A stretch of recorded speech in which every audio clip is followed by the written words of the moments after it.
भूमि कुरुक्षेत्र में एकत्रित हुए हैं, जो न केवल हरियाणा बल्कि पूरे भारत के सांस्कृतिक और आध्यात्मिक धरोहर का प्रतीक है।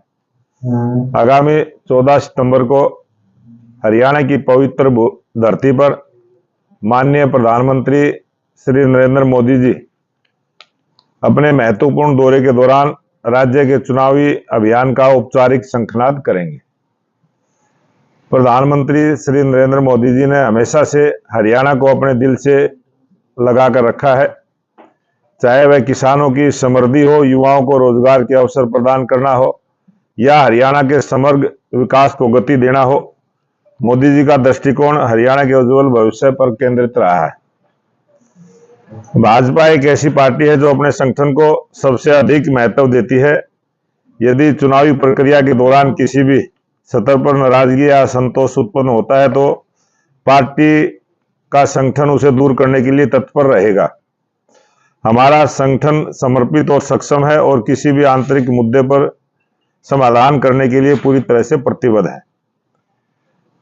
कांग्रेस के भीतर परिवारवाद और व्यक्तिगतता केंद्रित राजनीति का उदाहरण है। हुड्डा द्वारा कर्ण सिंह दलाल का नामांकन पार्टी टिकट के बिना भरवाना यह इंगित करता है कि वे कांग्रेस के भीतर अपने प्रभाव और वर्चस्व को स्थापित करने के लिए किसी भी हद तक जा सकते हैं। आज जो आपसे संवाद करने के लिए मैं आया, क्योंकि ये विधानसभा 2024 का चुनाव और भारतीय जनता पार्टी ने जिस प्रकार से अपनी सूची जारी की है और उसमें हमने एक ईमानदार, जिताऊ और टिकाऊ प्रत्याशियों को मैदान में उतारा है, वहीं कांग्रेस पार्टी ने ऐसे दागदार लोगों को चुनावी मैदान में उतारा है जो जेल में है या जेल में जाने की तैयारी में।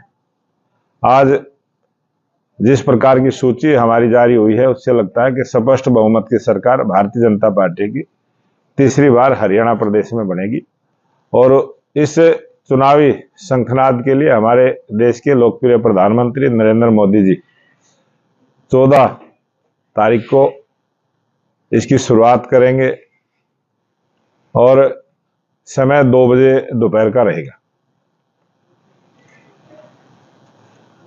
पेवा से जो बदलाव जी आपने जो ये पढ़ा है जी, और आपकी पार्टी जो आपने बताया तो काम तो बिल्कुल उल्ट कर रही है, अपने संगठन की बात रही है। क्या आपकी पार्टी संगठन को बड़ा महत्व देती है? आपकी पार्टी तो उनको महत्व देती है जो एक दिन पहले बीजेपी में शामिल होते हैं, उनको टिकट देती है।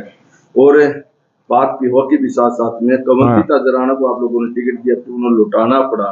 क्या आप सर्वे की बात करते हैं कि बार बार हम सर्वे करवाएंगे उसके बाद टिकट देंगे? अगर सर्वे में जीता होगा कमलजीत अजराना तो अब लौटाने की क्या बात आ गई? ये पार्टी जब भी उम्मीदवार तय करती है पूरे जमीनी स्तर से प्रत्येक विधानसभा से रायशुमारी करके और उसके बाद बहुत सारे सर्वे भी करके जनता की ओपिनियन लेके हमारी पार्टी एक पारदर्शी ढंग से लोकतंत्र को मजबूत करने वाली पार्टी है, लोकतंत्र में विश्वास रखने वाली पार्टी है। लोकतंत्र में ज्यादा से ज्यादा लोगों की भागीदारी हो और जनता की सेवा करने का जो भाव रखता हो, इस प्रकार के उम्मीदवार हमने दिए हैं। और कमलजीत अजराना जी ने खुद से, आपने प्रेस में भी देखा होगा, उन्होंने अपने टिकट को छोड़ा है और उसकी जगह हमने एक अच्छे उम्मीदवार को मैदान में उतारा है। सर, आपने कहा कि अभी टिकाऊ जिताऊ उम्मीदवार पार्टी ने उतारे हैं, तो क्या वो टिकाऊ जिताऊ और ईमानदार उम्मीदवार नहीं? सर्वे में सब थे, उन्होंने अपनी मर्जी से, एक उम्मीदवार ने जो छोड़ा है। अगर यही काम कांग्रेस पार्टी का हो तो ऐसा कभी नहीं होता और कोई कारण रहा होगा, कोई बात रही होगी, उन्होंने खुद से अपने आप को छोड़ा। 10 साल से आप सत्ता में हैं और 10 साल सत्ता में रहने के बाद आप विश्व की सबसे बड़ी पार्टी का दावा करते हैं, लेकिन ऐसा क्या कारण है कि आपको दूसरी पार्टी से प्रत्याशी बनाने पड़ रहे हैं? लोकतंत्र के अंदर वोट देने का सबका अधिकार है और लोकतंत्र में वोट अमीर की भी उतना ही काम करती है, गरीब की उतना ही काम करती है।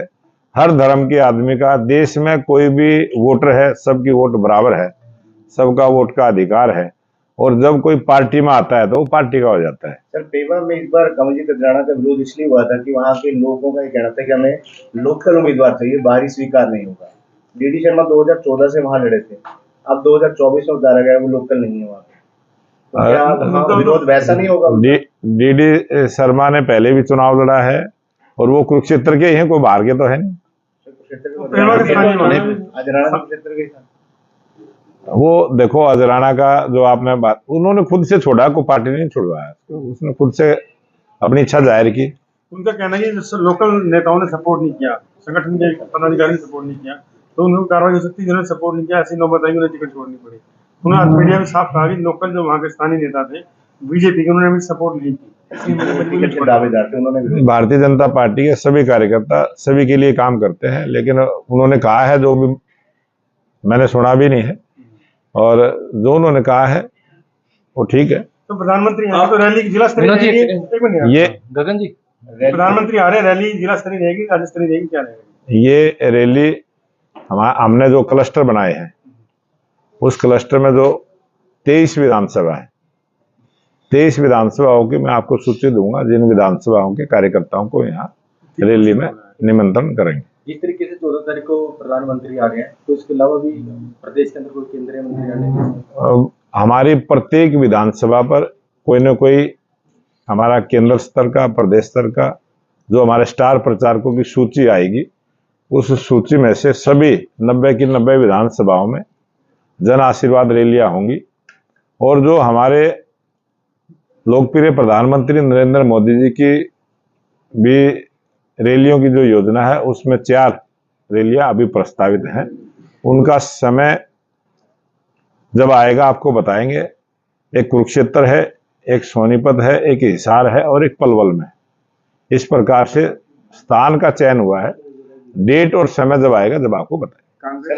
सूची जारी की हुई है, 7 से पहले आए थे, 2 रह गए शायद, तो उनकी अभी जो सीटें बची हैं, उन पर भी हमारा राष्ट्रीय नेतृत्व तो बहुत जल्दी फैसला लेगा। बड़ोली जी, कांग्रेस का आरोप है कि नायब सिंह सैनी के चेहरे पर भारतीय जनता पार्टी इस बार सत्ता की हैट्रिक लगाना चाहती है, लेकिन नायब सिंह सैनी अपनी गृह सीट पर चुनाव नहीं लड़ रहे, वहां से लड़ना नहीं चाहते, डर है कहीं वहां से हार जाए, और यहाँ से डॉक्टर पवन सैनी को में भेज दिया। हमारे प्रदेश के लोकप्रिय मुख्यमंत्री नायब सिंह सैनी जी ने 90 की 90 विधानसभा सीटों में जहां भी हमारे केंद्रीय नेतृत्व ने निर्णय लिया है, वो वहीं से चुनाव लड़ेंगे। ये उन्होंने पहले कहा भी था, और ये पार्टी का सिस्टम भी है।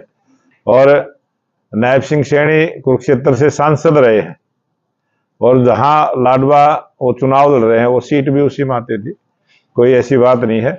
वो जब उपचुनाव लड़ा तो करनाल से लड़ा, क्योंकि करनाल की सीट खाली थी, जहां सीट खाली थी वहीं से चुनाव लड़ा।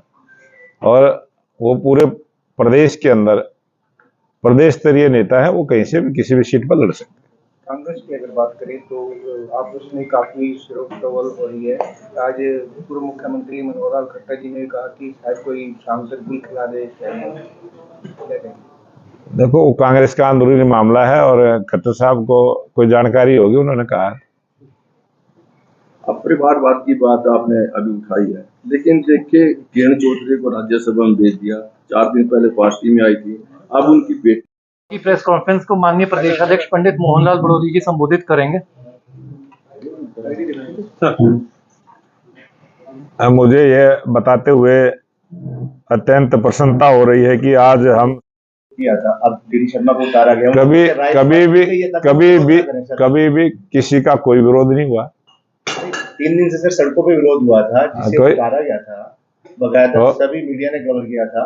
उन लोगों ने विरोध किया था कमलजीत अजाड़ा का। जिन लोगों ने विरोध किया था उनसे सहमति ली गई है कि हमने अब शर्मा जी को उतारा है, उनका विरोध ना उसकी गारंटी है, उनका विरोध ना उसकी गारंटी है सर। अब आज जो उम्मीदवार की घोषणा हुई है, उम्मीदवार की घोषणा के बाद ही तो कोई बात आएगी सामने, अगर आएगी।